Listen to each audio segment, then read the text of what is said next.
देखो, अगर ऊपर के व्यू से देखेंगे, ड्रोन से देखेंगे, तो केवल हमें इंडस नदी दिखाई तो दे रही है। यहाँ केवल इंडस दिखाई दे रही है। इंडस को क्या बोल सकते हैं? सिंधु भी बोल सकते हैं। इसी के इर्द गिर्द तो थी सिंधु घाटी की सभ्यता। जो सिंधु घाटी की सभ्यता कह लो, वैसे तो मूल तो सिंधु घाटी की सभ्यता ही थी। सिंधु घाटी, क्योंकि इसी वैली के इधर उधर थी, कुछ इधर थी कुछ इधर थी ये, तो यही सिंधु घाटी की सभ्यता थी। तो सिंधु नदी जो चलती है, अब इसके तमाम नदियां मिलेंगी छोटी छोटी, वो यहाँ नहीं दिखाई दे रही हैं। इसमें क्लियर नहीं है, क्योंकि ये ऊपर का व्यू है एकदम। इधर पाकिस्तान हो गया, इधर ये इंडिया हो गया, और पाकिस्तान के ही ठीक पीछे को ये अफगानिस्तान हो गया, और इधर क्या होगा पीछे को? तिब्बत। इधर को तिब्बत होगा। तो एक तरह से ये जो नदी है वो कहाँ से निकलती है? तिब्बत से निकलती है। तिब्बत के पास से मानसरोवर से निकलेगी, और मानसरोवर से कह सकते हैं, मानसरोवर तो झील है एक, इस झील के पूरब की तरफ से क्या निकलेगी? ब्रह्मपुत्र निकल गई। ब्रह्मपुत्र वो सांगपुत्र नाम, वैसे तो हमारे लिए तो ब्रह्मपुत्र ही है। और इधर की तरफ ये आ जाती है इंडस नदी, ये आ जाती है इंडस नदी। और यहीं से एक नदी और निकलती है सतलज नदी। यानी कुल मिलाकर इस मानसरोवर झील से 3 नदियां निकलती हैं। पूरब की तरफ को ब्रह्मपुत्र, और इधर उत्तर की तरफ को ये सिंधु नदी, और इसकी दक्षिण की तरफ को सतलज नदी। ये 3 नदियां निकल करके चलती हैं। अब इनका डिटेल कर लो कि किस तरह से निकलती हैं। इसको कुल मिलाकर के इस तरह से एक बना लो, एक चित्र बना लो। मानसरोवर झील,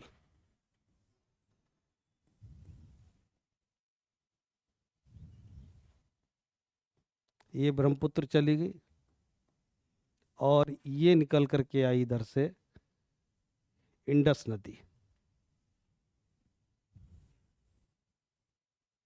और कहाँ जाकर के गिरेगी? डेल्टा बनाएगी।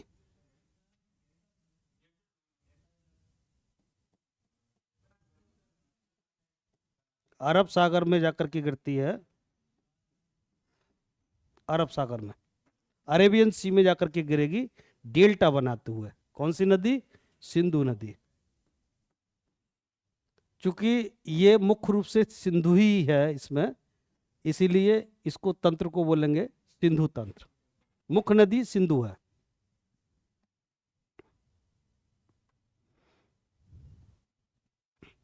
और ये इधर की साइड से आ गई सतलज नदी।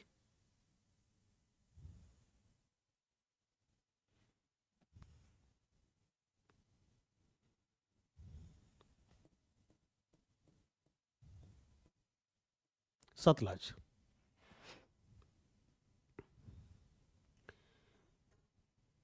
अब बीच में जो नदियां हैं, मुख्य रूप से जो नदी है इसकी, जो सहायक नदी मानी जाएगी, वो चिनाब नदी है। मुख्य जो सहायक नदी कहेंगे वो चिनाब नदी है। और इस तरह से चिनाब नदी आती है, और इसमें जाकर के ये मिल जाती है चिनाब। सतलज में, वैसे तो ये सतलज नाम से नहीं, ये चिनाब नाम से यहाँ पर मिलती है।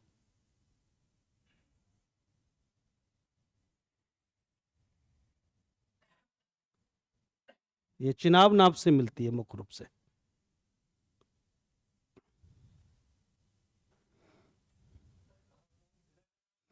जगह का नाम सब आएगा अभी, अभी सब चीज आ रही है। पहले एक स्केच ले लो ना।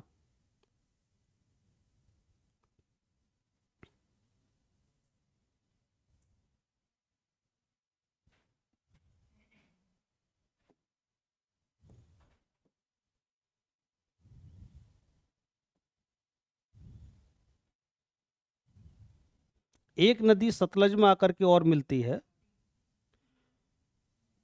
और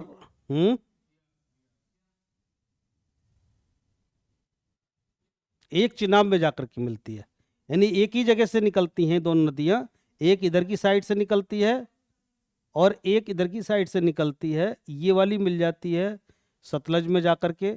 सतलज में मिलने वाली नदी कौन सी है? व्यास है। और ये कौन सी है जो चिनाब में जाकर के मिलती है? रावी नदी, रावी।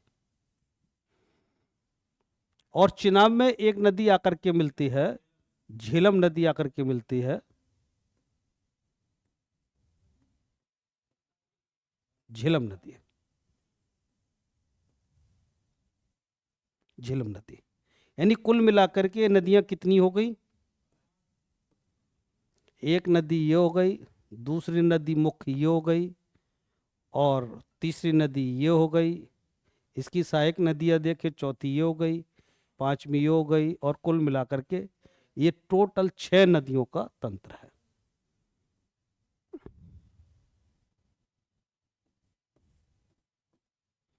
लेकिन 6 नदियां तो हैं इसमें, लेकिन इसमें जो मुख्य रूप से जो बोली जाती हैं, एक तरह से सिंधु जल समझौता के तहत, सिंधु जल समझौता जो हुआ था, बताएंगे ये कब हुआ था? ये 1960 में हुआ था। और जब विश्व बैंक ने इसमें अपना हस्तक्षेप किया था, तब जाकर के ये समझौता हुआ था। कहाँ हुआ था? कराची में। कराची में जवाहरलाल नेहरू और अयूब खां, पाकिस्तान के राष्ट्रपति अयूब खां के साइन है इसमें।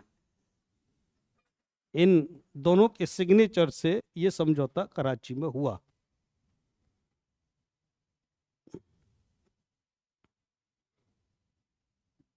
और ये कहा गया था कि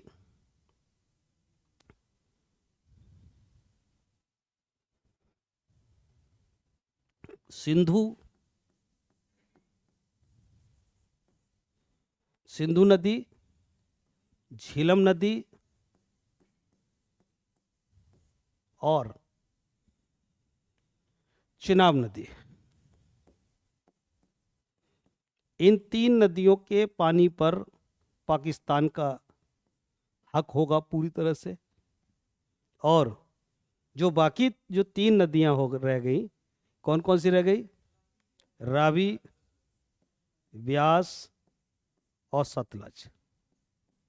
इन 3 नदियों पर भारत का पूरी तरह से कब्जा होगा, यानी भारत जैसे चाहे उनका प्रयोग कर सकता है। लेकिन बाद में इसमें थोड़ा संशोधन हुआ कि इन नदियों का भी 9% पानी भारत प्रयोग कर सकता है, केवल 9%। इन नदियों का, 3 नदियों का भी 9% पानी यूज कर सकता है इंडिया।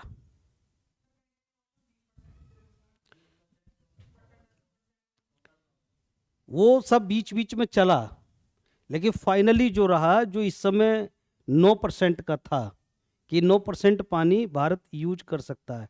लेकिन चिनाब नदी पर भी भारत का बांध बना हुआ है, तो अब तो एक तरह से पूरी तरह से रोके हुए है। अब प्रॉब्लम यह है कि जो सिंधु नदी गुजरती है, वो कहाँ होके गुजरती है? इंडिया से जब एंट्री मारती है ये पाकिस्तान में, तो सिंधु नदी जो एंट्री मारेगी वो भारत से पाकिस्तान में बहती है ये, और फिर पाकिस्तान से फिर निकल जाती है पार। तो कहाँ एंट्री करती है, कहाँ एंड होता है इसका, वो अभी ले लेते हैं पूरा। कुल मिलाकर के 3 नदियां पाकिस्तान के कब्जे में और 3 नदियां भारत के कब्जे में, ये समझौता हुआ था। और समझौता कराची लिखा है हमने, अरे रावलपिंडी, रावलपिंडी में ये समझौता हुआ था, रावलपिंडी में, पाकिस्तान में। रावलपिंडी पाकिस्तान में ही विश्व बैंक के हस्तक्षेप से ये समझौता हुआ, साइन किए जवाहरलाल नेहरू और अयूब खान ने। और 1960 के बाद में फिर एक बार इसमें संशोधन हुआ, फिर कहा गया कि 9% पानी इंडिया यूज कर सकता है, लेकिन पाकिस्तान इनका बिल्कुल भी यूज नहीं करेगा। बीच में हुआ था उसके बाद फिर 9 पे आ गया था ये। अब तो रोक दिया, अभी तो रोक दिया था, जबकि तोड़ दिया ना इंडिया ने, सिंधु समझौते को तोड़ दिया इंडिया ने, उसको मानना बंद कर दिया, हम नहीं मानेंगे। तो इस तरह से ये एक डायग्राम सा हो गया रफ कि किस तरह से ये नदियां ये पूरा तंत्र बनाती हैं। अब इसका और क्लियर ले लेते हैं।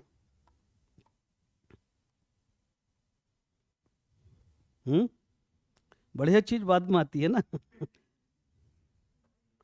अब हाथ के बने हुए में और ऑटोमेटिक उससे बन के आता है, उसमें फर्क होता है। अब यहाँ थोड़ा सा और ज्यादा क्लियर हो रहा है। अब देख लो किस तरह से आ रहा है ये। देखिए कैलाश श्रेणी ये रही, अभी तक आपने पर्वत श्रेणियां पढ़ी। कैलाश श्रेणी ये रही, लद्दाख श्रेणी ये रही, काराकोरम श्रेणी ये रही। हमने काराकोरम पढ़ा था, लद्दाख को नहीं पढ़ा था, काराकोरम को पढ़ा था।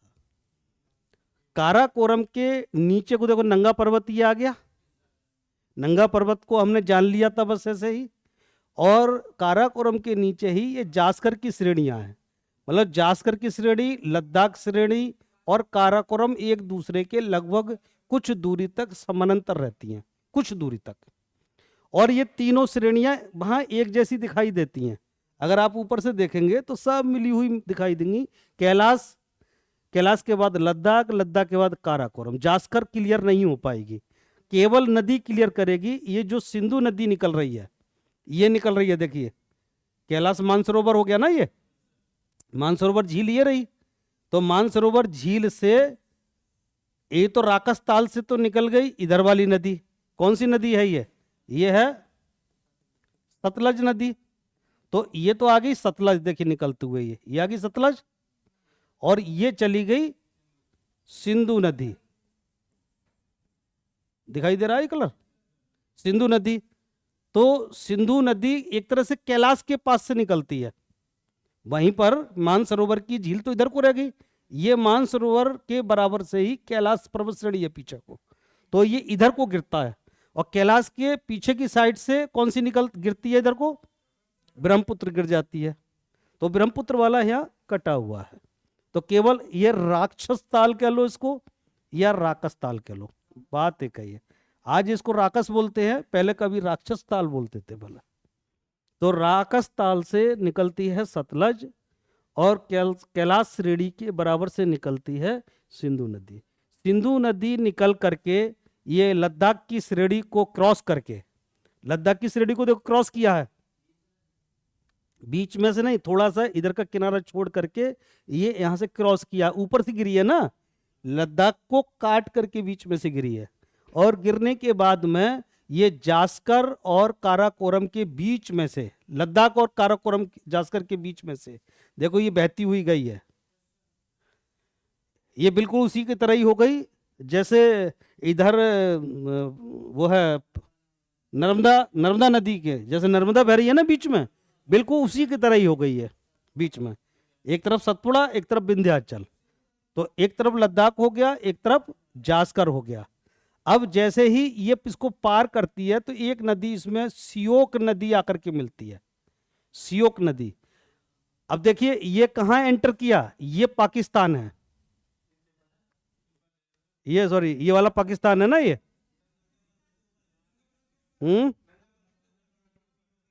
अच्छा अच्छा अच्छा अच्छा, ये तो उधर का है, ये है ना पाक, इधर ये पाकिस्तान है और इधर है ये इंडिया, ये इंडिया है। ये चलने तो इंडिया में ही चल रही है अभी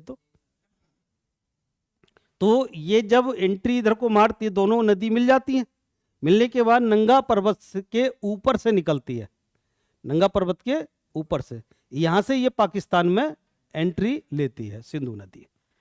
तो कुल मिलाकर के ये जो बही और किसी से मिली नहीं, देखिए भारत से निकल गई लेकिन किसी से मिली नहीं है। पाकिस्तान में जाने के बाद ये कहाँ मिली है, ये पाकिस्तान में जाकर के बाकी नदियों से मिली है। यानी सारी नदियां जितनी भी हैं वो पाकिस्तान में जाकर के, ये पंचनद क्यों बोलते हैं, क्योंकि ये 5 नदियां हैं। 5 नदी कौन कौन सी हैं, झीलम है, चिनाब है, रावी है, सतलज है, और ये नहीं नहीं नहीं, ये व्यास नदी है। 5 नदियां, ये वाली 5 नदियां हैं जो इंडिया की तरफ से ये वाली जो आ रही है ना, ये यहां करके मिली है, ये पचनद बोली जाती है। कभी पचनद में सिंधु नदी नहीं आएगी। देख लेना, पंच नदी में 5 नदियां आती हैं, और 5 नदी कौन कौन सी आती हैं? ये वाली 5 नदी, ये यहां पर ध्यान रखना है। पचनद 5 नदियों का एक ग्रुप है, और उसमें सिंधु नहीं है। मतलब ये 5 नदियां सिंधु की सहायक नदियां हैं। ये सहायक नदियों का नाम पचनद है। अब ये जो नदी आ रही है, देखो सतलज आई, सतलज, यहां पे सतलज का उद्गम नहीं दिखाया है। अभी सतलज में ब्यास मिल गई, देखो सतलज में ब्यास मिल गई, और इधर रावी कहाँ मिल गई? चिनाब में मिल गई। मुख्य नदी ये चिनाब है, ये जो मुख्य नदी है, जो सहायक नदी है इसकी, वो चिनाब है। तो चिनाब में एक तरफ से कौन सी मिल गई? झेलम आकर के मिल गई, और एक तरफ से रावी मिल गई। रावी थोड़ी सी आगे जाके मिलती है, झेलम से थोड़ी सी आगे जाके मिलती है। ऐसे ही सतलज में जो ब्यास आकर के मिलती है, ब्यास जहां मिलती है वहीं से एक नहर निकलती है, इंदिरा गांधी नहर। उसी में बना लो आप, तो उसी में ऐड कर लो। जहां ब्यास नदी आकर के मिल रही है वहां से इंदिरा गांधी नहर परियोजना निकलती है। कुछ हुआ और क्लियर? आगे बढ़ेंगे तो और क्लियर हो जाएगा। यहां पे ये पहाड़ियां क्लियर हो गई। थोड़ा सा और पीछे का हिस्सा लिया है।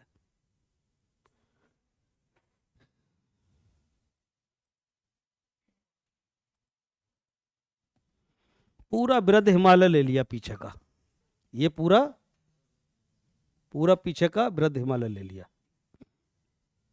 यहां पर और झील क्लियर कर दी, शेषनाग झील, बेरीनाग झरना, बेरीनाग झील, ये और क्लियर कर दी। ये पीर पंजाल श्रेणी हो गई, ये पूरी पीर पंजाल श्रेणी, और ऊपर का ये वृहत हिमालय हो गया पूरा, काफी लंबा जाता है। देखिए अब कोई चीज क्लियर नहीं हो रही है इसमें, वो कहां कहां गई, वो सब इसी में मिल गई, वृहत हिमालय में ही मिल गई। ऊपर से दिखाई नहीं दे रही है कौन सी श्रेणी किधर है, जास्कर फास्कर सब इसी में मिल गई सबकी सब। अब तो केवल ये दिखाई दे रही है कि शेषनाग झील से ये चली, शेषनाग झील से ये, इसमें एक ये बुलर झील दिखाई है, ये बीच में बुलर झील, बुलर झील दिखाई है। और बाकी मुजफ्फराबाद से एक बुलर झील का ये देख लो, ये निकलती है झील जब जाती है। इसको और थोड़ा सा पीछे कर लो, पहले पीछे नहीं जाएंगे यहां से। अच्छा देखो, जब ये झेलम नदी जो यहाँ से गिरती है, यहाँ से एकदम से देख रहे हो नीचे को आ जाती है, एकदम से आई है ना नीचे को, ये तो यहाँ नहीं, देखिए यहाँ पर आई है एकदम से, ये ऊपर से एकदम से नीचे से गिरी है नीचे को, ये जो गिरी है, ये मतलब है कि बॉर्डर के साथ, पाकिस्तान के बॉर्डर के साथ चलती है कुछ दूर तक। ये कहां से? पीर पंजाल श्रेणी के बराबर से। यहां एक क्वेश्चन बन सकता है कि किस जगह पर कौन सी नदी पाकिस्तान के बॉर्डर के साथ साथ चलती है, और काफी दूर तक चलती है। कौन सी नदी चलती है? झेलम नदी चलती है, और पीर पंजाल श्रेणी के बराबर बराबर चलती है लगातार। एक तो यहां से ये वाला क्वेश्चन, और इसकी पोजीशन देखिए आगे वाले डायग्राम में एकदम क्लियर दिखाई दे रही है, यहां दिखाई दे रही है। देखिए चल रही है नीचे को, ये जो नीचे को चल रही है यहां से, और ये कहां से मुड़ती है? क्वेश्चन यहां से बनेगा मुजफ्फराबाद से, पीओके की राजधानी मुजफ्फराबाद से ये डाउन होती है, मतलब सीधे एकदम एक तरह से 90 पर आ जाती है एकदम से। किस जगह से? मुजफ्फराबाद से। तो हमारा क्वेश्चन एक तो ये बन गया, कहां से ये मुड़ती है? मुजफ्फराबाद। एक समानांतर किसके चलती है? एक ये हो गया, और यहीं पर एक मंगला बांध पड़ता है, ये इसी पर मंगला बांध पड़ता है, और ये मंगला डैम एक तरह से भारत पाकिस्तान की सीमा, देखो ये दिया है ना, भारत पाकिस्तान की सीमा है ये पूरी। यहीं तो सबसे ज्यादा मुश्किल होता है, यहीं से सबसे ज्यादा आतंकवादी एंट्री मारते हैं, क्योंकि इसमें गश्त देना बड़ा मुश्किल हो जाता है, क्योंकि यहाँ बराबर से पहाड़ी है। अब उस पहाड़ी पे ऊपर चढ़ेंगे सैनिक अपने, तो वो नीचे कैसे देखें, और नीचे इसमें चलेंगे तो नीचे इसमें चलें कैसे, क्योंकि बहाव बहुत तेज है। तो यहां सबसे ज्यादा मुश्किल रहता है। देखो बाद में चल के झेलम नदी इधर आकर के इसी में मिल गई। कहाँ जाकर के मिली? झग पे। ये झग नाम की जगह है, चिनाब में जो मिलती है वो झग पर जाकर के मिलती है। तो जहां मिल रही है ना वहां पे झग लिख लो, इसमें और क्लियर हो गया।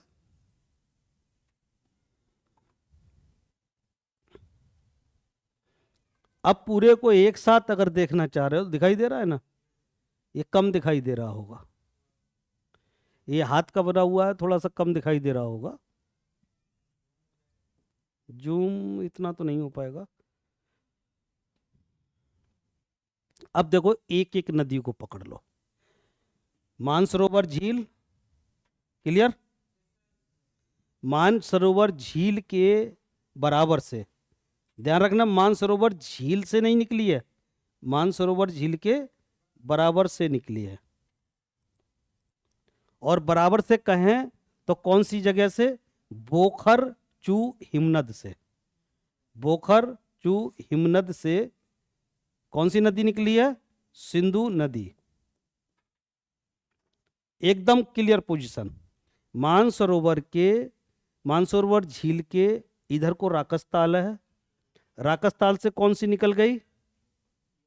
राकसताल से ये सतलज निकल गई, क्लियर? राकसताल से सतलज निकल गई, और बोखर चू हिमनद से सिंधु निकल गई। मानसरोवर झील का ही पार्ट है राकसताल, और मानसरोवर झील जो है इसमें जो पानी आता है बोखर चू हिमनद से आता है पानी, और इधर की तरफ ये चली जाएगी ब्रह्मपुत्र। ब्रह्मपुत्र, तीन नदियां तीनों साइड को। जब ये सिंधु नदी यहां से आगे बढ़ेगी तो चूंकि ये इंडिया है, ये इंडिया का है, और ये पाकिस्तान हो जाता है।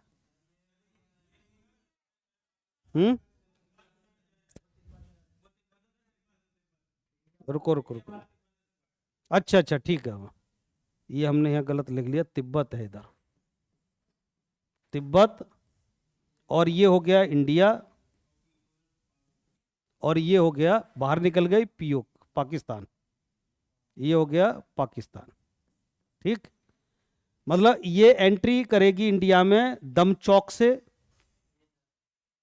दमचौक चलते चलते चिल्लास से ये बाहर निकल जाएगी, चिल्लास वाली जगह से ये पाकिस्तान में एंट्री करती है, चिल्लास नाम की जगह से। क्वेश्चन बनता है किस जगह ये पाकिस्तान में को जाती है? चिल्लास से। ये दमचौक में आई, और आने के बाद में ये लेह, लेह लद्दाख होती हुई, और ये देखिए ये कई नदियां यहां पर आकर के, सियोक नदी आकर के मिल गई, सियोक नदी मिल गई, गिलगिट नदी मिल गई। ये नदी इनको रख लीजिए इनको, कि इसकी सहायक नदी राइट साइड से कौन कौन सी मिली? सियोक, गिलगिट, और ये है नुब्रा नदी, एक नुब्रा नदी आकर के इसी में मिल जाती है, और यहां करके एक काबुल नदी आकर के मिलती है, काबुल नदी। तो काबुल नदी, गिलगिट नदी, और यहां पर कौन सी आई? लुब्रा नदी, लुब्रा, लुब्रा नदी, और सियोक नदी। सियोक की ही लुब्रा नदी इसी की सहायक है, मतलब सियोक की ही आ रही है, देखो ये सियोक आ रही है ना, तो लुब्रा मत कीजिए, सियोक कीजिए, केवल सियोक नदी। ये तीन खास नदियां आकर के इसमें मिलती हैं, सियोक नदी, गिलगिट नदी, और काबुल नदी। काबुल नदी आ रही होती है हिंदू कुश पर्वत से, देखिए पीछे हिंदू कुश पर्वत बताया था, वो पीछे से निकल कर आ रही है हिंदू कुश से, हाँ। और गिलगिट नदी आ रही है पीछे सांदुर लेखा से, इसका कोई हमारा क्वेश्चन नहीं है, केवल इतना कर लीजिए, गिलगिट आकर के मिलती है। और सियोक कहाँ से आ रही है? सियाचिन ग्लेशियर से, सियाचिन ग्लेशियर से निकल करके आ रही है, और ये आकर के इसमें मिलती चली जाती हैं। और मिथानकोट के थोड़ा सा मिथानकोट से थोड़ा सा आगे जा करके एक ये नदी और अफगानिस्तान से आ रही होती है, क्या नाम है? गोलम नदी। अफगानिस्तान, इधर को अफगानिस्तान आ जाएगा ना, अब पाकिस्तान, पाकिस्तान को अफगानिस्तान पीछे को, तो अफगानिस्तान की तरफ से ये आ रही होती है, काफी लंबी नदी है। तो ये गोलम नदी भी इसी में आकर के मिल जाती है, और कराची में जाकर के ये अरब सागर में गिर जाती है, डेल्टा बनाती है अरब सागर में। देखिए चिनाब नदी आकर के मिली है, जो इसकी जो मुख्य सहायक नदी है वो चिनाब है, ना कि सतलज। ध्यान रखिएगा, चिनाबी ही है मेन, ये जो मेन नदी है ये चिनाब ही है, चिनाब ये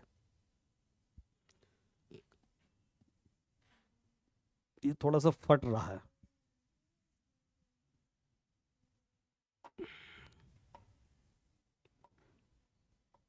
चलो ऐसे क्लियर हो जाएगा, थोड़ा सा फट रहा है, कम दिखाई दे रहा होगा शायद वहां से। अब आ जाओ सतलज। सतलज ये चली, चलते हुए सिपकीला दर्रे को पार किया। कौन से दर्रे को पार करके ये भारत में एंट्री करती है? सिपकीला दर्रे से, सिपकीला। और सिपकीला से नाजप्पका झाकरी परियोजना इसी पर है, भांकड़ा नाकल परियोजना इसी पर है, और चलते चलते कपूरथला, ध्यान रखिए कपूरथला में इसमें आकर के मिलती है व्यास नदी और बनाती है हरी का बैराज। हरी के बैराज से ये इंदिरा गांधी नहर निकाली गई है, इंदिरा गांधी नहर निकाली गई है। यानी इंदिरा गांधी नहर कहाँ से निकल रही है? कपूरथला से, हरी के बैराज से। और हरी का बैराज कौन सी नदी के संगम पर है? ब्यास और सतलज के संगम पर। ब्यास नदी कहाँ से आ रही होती है? ब्यास कुंड से। ब्यास कुंड कहाँ पर से है? ये रोहतांग दर्रे के बराबर में है, रोहतांग दर्रा, रोहतांग दर्रे में ब्यास कुंड से निकल करके आ रही होती है ब्यास नदी। और यहीं से रोहतांग दर्रे से निकल रही होती है दूसरी साइड को रावी नदी। रावी नदी कहाँ मिल जाती है? हैं? रावी नदी ये मिल रही है ना यहाँ पर, ये अरे ये चलते चलते यहाँ पर मिलेगी ना, ये मिलेगी ना यहाँ पर रावी,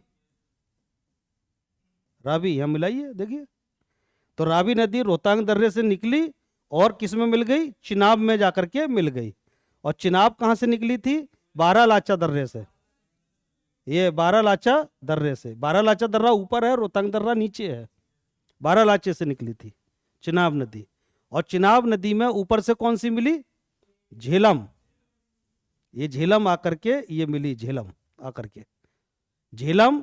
और झेलम जो है ये देखिए यहाँ पर डल झील, डल झील, बूलर झील, बूलर झील होती हुई आती है। कहाँ से निकलती है ये? बेरी नाग झील से, बेरी नाग झरने से निकलती है ये। और बूलर झील होते हुए ये रावी में आकर के कहाँ मिल जाती है? झुंग में आकर के मिल जाती है। हाँ चिनाब में झुंग से आकर, झुंग में जाकर के मिलती है ना, झुंग जगह का नाम है ये, झुंग, झंग कह लीजिए, झुंग कह लीजिए। और मिथानकोट में आकर के चिनाब मिलती है सिंधु नदी में, मिथानकोट में आकर के। तो देखिए मिथानकोट क्लियर हो गया यहाँ पर। यहाँ झुंग हो गया, झुंग पूछ लेता है। चिल्लास का क्वेश्चन बनता है, इधर दम चौक का क्वेश्चन बनता है। कहाँ पर ये सीमा के साथ पाकिस्तान की सीमा के साथ चलती है, कौन सी नदी चलती है, और किस जगह से मुड़ती है? पीओके की राजधानी मुजफ्फराबाद से ये मुड़ती है। अब हो गया सब क्लियर?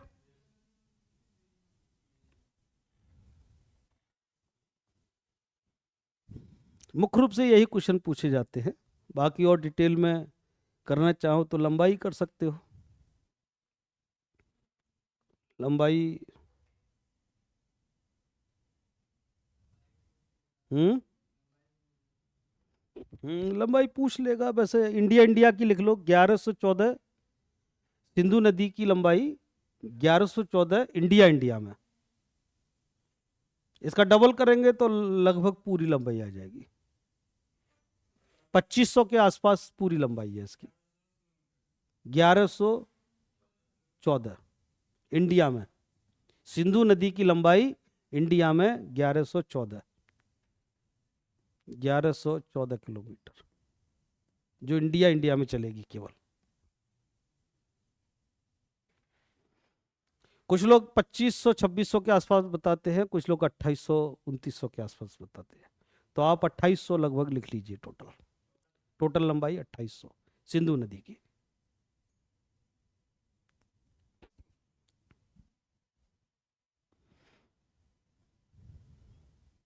अब जो नदियां इसमें दिखाई नहीं गई हैं, क्वेश्चन बनेगा, ये एनटीपीसी का क्वेश्चन है कि सिंधु नदी की सहायक नदियां कौन कौन सी हैं। ये लिख लीजिए, सिंधु नदी की सहायक नदियां।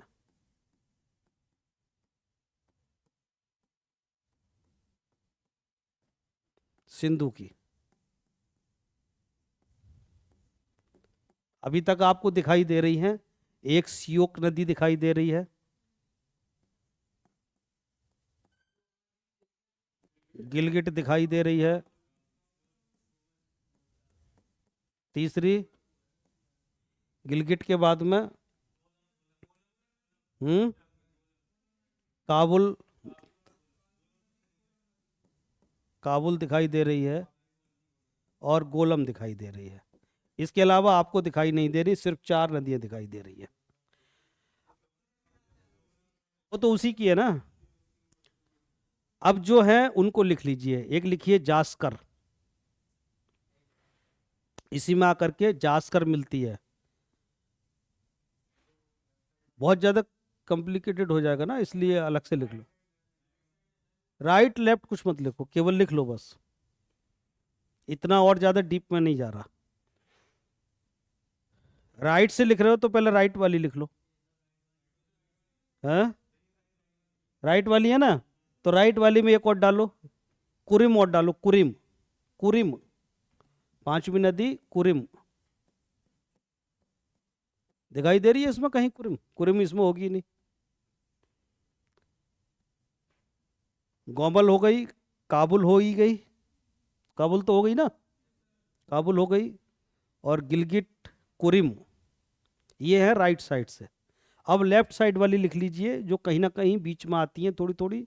एक जास्कर, वो जास्कर श्रेणी में से गिरेगी। जास्कर पीछे वाले चित्र में आई थी, जास्कर गिर रही थी, वो इसमें नहीं दिखाई है जास्कर। जास्कर, दूसरी द्रास, द्रास, द्रास सेक्टर में द्रास गिरेगी। द्रास इंडिया में है ना, तो द्रास से गिरेगी एक द्रास नदी, और एक हुंजा नदी, हुंजा, द्रास के बराबर में हुंजा गिरेगी, हुंजा। एक गिरेगी नूबरा, नूबरा, नूबरा, नूबरा इसमें कहाँ है? नूबरा कहाँ है?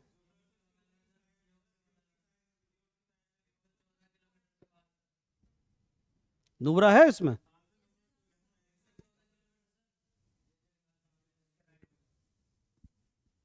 हम्म, अच्छा, इसके बराबर नूबरा, अच्छा अच्छा। तो ये किधर से गिर रही है? तो राइट से आ रही है, ये तो राइट से है, तो राइट वाले में डाल दो इसके लिए। नूमरा को है, राइट वाले में डाल दो।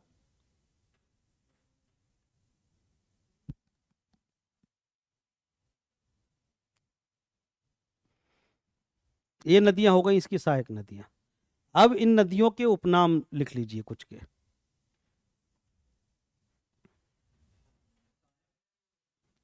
इन्हीं के सभी नदियों के उपनाम, उपनाम या पुराने नाम।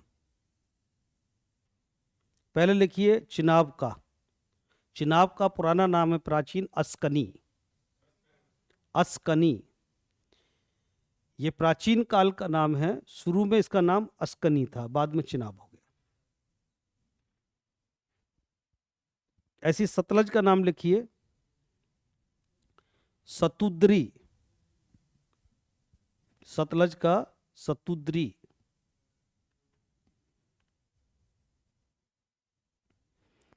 रावी का लिखिए पुरुषणी, पुरुषणी, और बाद में हो गया ईरावती। पुरुषणी, उसके बाद ईरावती, ईरावती के बाद रावी। उसके 3 नाम हैं।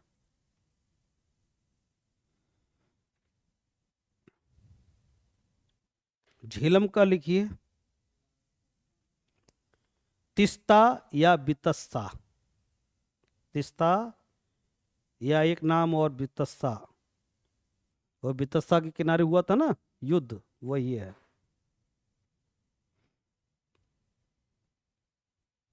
फिर ब्यास का लिखिए बियासा, ब्यास का बियासा।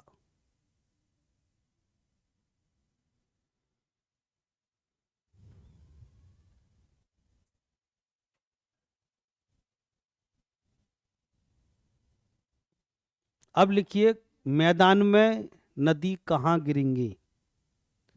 मैदान में गिरेंगी, ऐसे लिख के अब पहली नदी लिखिए, ये कहाँ मैदान में गिरेगी। लिखिए ब्यास, ब्यास गिरेगी धौलाधार पर्वत पार करके पंजाब के मैदान में। धौलाधार पर्वत इसमें दिखाई नहीं दे रहा है, धौलाधार पर्वत पार करके, धौलाधार पर्वत पार करके पंजाब के मैदान में। ये हो गई व्यास।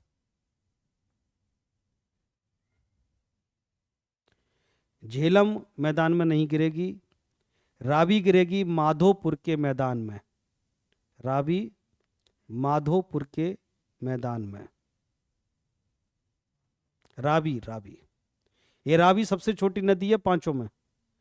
जो पंचनद है, पंचनद में सबसे छोटी नदी रावी है।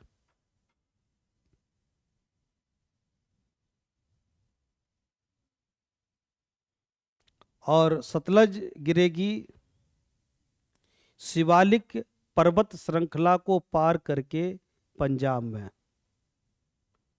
सतलज गिरेगी शिवालिक को पार करके पंजाब में।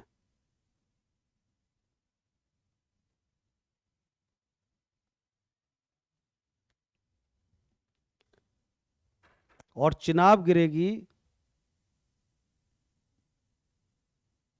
आबनूर को पार करके, आबनूर के मैदान में कर दीजिए, आबनूर के मैदान में, आबनूर के मैदान में गिरेगी। सिंधु नदी मैदान में पहुंचती ही नहीं है, वो पहाड़ियों में ही चलती है, इसको मैदान कहीं नहीं मिलता है। आबनूर के मैदान में चिनाब। अरे चिनाब आ रही है, कहाँ मिलेगी इसको, जरा सा जगह मिलेगी। आबनूर के मैदान में यहाँ कहीं मिल रही होगी मैदान, यहाँ कहीं आसपास थोड़ा बहुत मिला होगा बस। तो बस ये हो गया कि मैदान में कौन सी नदी कहाँ जाके मैदान में निकलेगी। कोई कंफ्यूजन हो तो बताइए, है कोई कंफ्यूजन? कोई कंफ्यूजन नहीं है? एक बार और देख लीजिए, कहीं कोई हो सकता है कंफ्यूजन हो रहा हो।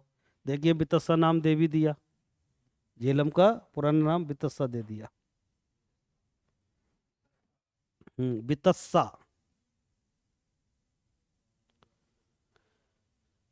और देख लीजिए कोई चीज, अगर एक आध चीज नोट करने की हो इसमें। कहीं श्रेणी नोट करनी हो, श्रेणी नोट कर लीजिए, वहीं पे डाल लीजिए। पीर पंजाल डाल लीजिए, पीर पंजाल, क्योंकि पीर पंजाल के बराबर से डाउन हो रही है ना झेलम नदी, जो बॉर्डर बना रही है पीर पंजाल के बराबर से।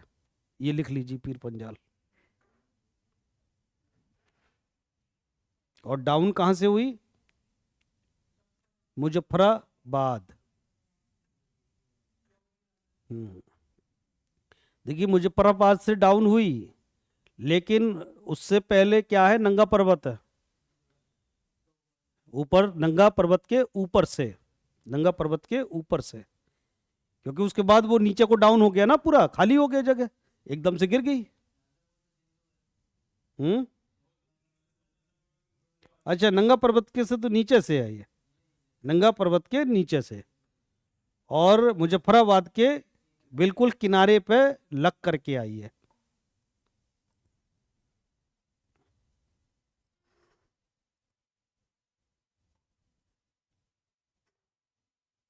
इसमें है कुछ जानने का?